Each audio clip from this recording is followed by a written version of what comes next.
კარგი. კი ბატონო, მოდი გადავიდეთ ახლა რა ხდება გლობალურად, ესე იგი ტრამპის პირველი ნაბიჯები და აი შენ დაწერე რომ ტარიფებზე ძალიან დიდი კამათი იყო სხვათა შორის და ძალიან კმაყოფილი ვარ უცბად გამოჩნდა რეალური მიზნები ამ ტარიფების შემოღების და როგორი რეაქციები არის. ხო. ერთ უცბად გამოჩნდა, მე გამოჩნდა ის რაც მე დავწერე, ხო, თავიდან ტარიფებზე ლაპარაკი იყო და მე რომ დავწერე Facebook-ზე შეიძლება ნახოთ რომ ეს არის ბერკეტი და ის არის ბერკეტი მოქმედებს და ბერკეტი ხო რაღაცა ძალიან ძნელია ამის მიხედვით რა. ეხლა მაგ არის საინტერესო ძალიან რა. ესე იგი, რატო ესე, ნუ აი ტრუდომ ხო რაღაცა დააპირას თავისი მემარცხენე აფერისტობა გააკეთებია და არ გაუვიდა. ხო, ნუ მექსიკამ გასაგებია გააგზავნა. დაწყნარდა და გააგზავნა 10,000 ჯარისკაცი საზღვარგარეთ სწავოთ, ტრუდომაც გააგზავნა მერე. ტრუდოს რა უნდოდა ხა, ტრუდოს უნდა თან გამოჩენილიყო რაღაცა გმირად ალბათ ესე ძალიან მაგარია. თან გაიფუჭებინა საქმე თავისი ესე იგი შემდეგი პრემიერ-მინისტრისა და ეს არ გამოუვიდა არანაირად, იმიტომ რომ ეს რას ნიშნავს, იცი? ესე იგი, კანადა თავისი პროდუქტის პროდუქტის 75%-ს ყიდის ამერიკაში. და ამ 75%-ის ზემოთ, რასაც ყიდის და ძირითადად ეს არის ნავთობი რა, იმას ყიდის ამერიკის გავლით. აი რომ ნახოთ თქვენ რუკა იმისი რა, ფაიფლაინების იმისი კანადის. კანადას აქვს მხოლოდ ერთი პორტი, საიდანაც ერთი პორტი თან იმაში, წყნარ ოკეანეში. სადაც მას შეუძლია გაყიდოს ისა თავისი ისა ნავთობი. დანარჩენი ყველაფერი გადის ამერიკის ტერიტორიაზე.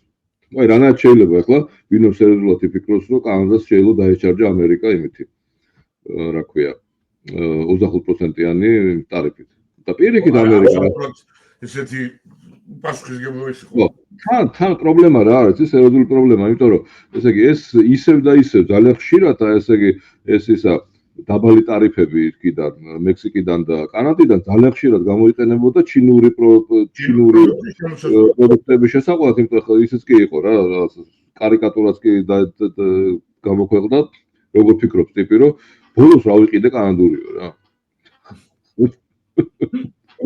ხო და ისა ძირითადად ეს იყო ისა რა, ეს იყო ჩინური და მათ შორის ისა ნარკოტიკები, რომელიც ასევე შედიოდა კანადის საზღვრიდან და იქიდან და მექსიკის საზღვრიდან იმაში, ამერიკაში. ანუ ეს პრობლემაა სინამდვილეში.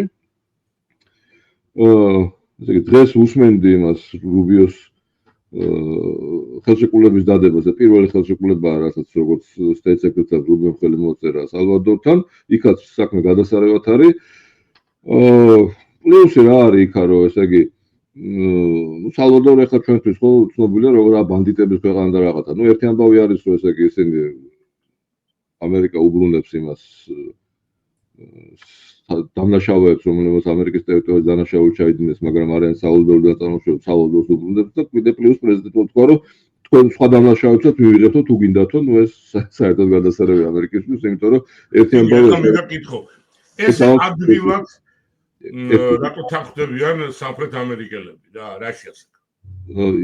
ხო, ჯერ დავამთავრებ იმას, იმიტომ რომ ერთი ამბავია შენ ამერიკაში რომ დანაშაულ ჩაიდენ და ესე იგი გეუბნებიან რომ ამერიკულ ციხეში წახვალ და მეორე ამბავია როცა შენ ამერიკაში დანაშაულ ჩაიდენ და გეუბნებიან რომ წახვალ სალვადორის ციხეში. სალვადორის ციხეში, სულ კატასტროფაა რა მათთვის. რა ასე რომ ამითი რაღაც ესე იგი მეორეულად შემცირდება, ალბათ შემცირდება ეს რა დანაშაულის რაოდენობა.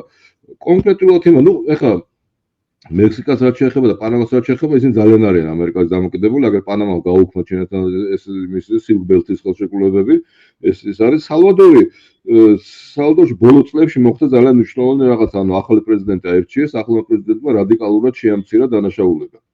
ის ისევ გაჭირებულია, ისევ ისეთი ის აქვს, დაახლოებით ჩვენაირი GDP per capita აქვს იმას სალვადორს, მაგრამ მდგომარეობა ძალიან კარგი, იმიტომ რომ უზარმაზარი სანაპირო აქვს წყნარ ოკეანეზე, რაც ესე იგი ის არის ძალიან მნიშვნელოვანი იქნება ესე იგი იმისათვის ამერიკის შეერთებული შტატებისათვის თუ კი რაღაცა მოხდა იმაში წყნარ ოკეანეში, აი იმ მიმართულებით, ესე იგი ტაივანის და ჩინეთის მიმართულებით, ეს ერთი მხრივ ძალიან ისეთია სტრატეგიულად მნიშვნელოვანი და თუ მეორე მხრივ ეს ხელისუფლება, რომელიც ეხლა იმაშია სალვადორში, ის არის ისეთი რა, განვითარებაზე ორიენტირებული და ნუ ამაში ძალიან უნდა ამერიკის დახმარება. ნუ ამ მხრივ ესე იგი ამ მხრივ მე როგორც ვფიქრობ, პლუს ესე იგი არის არგენტინა, რომელიც პირველად მე მგონი ბოლო 200 წლის განმავლობაში გახდა ამერიკის მოკავშირე იმ წარსულს. ეს ძალიან დიდი ფაქტორია, იმიტომ რომ შუაგულ ძლიერი არის თან არგენტინა. წარმოიდგინეთ, ესე იგი, მე-19 საუკუნის ბოლოს არგენტინა იყო ყველაზე მდიდარი ქვეყანა, მე მგონი, მსოფლიოში რაღაცა ესეთ ძალიან დიდი ის ჰქონდა. ამერიკასთან ყოველთვის ჰქონდა ცუდი ურთიერთობა. ამიტომაც იყო, რომ ესე იგი, ეს გერმანელი ისინი ფაშისტები გაიქცნენ არგენტინაში და იქ ესე იგი დაიწყეს ცხოვრება, იმიტომ რომ ვერ აკონტროლებდა ვერაფერს იქ ესე იგი, ესე პირდაპირ სამთავრობო ზონაზე ამერიკის შეერთებული შტატები.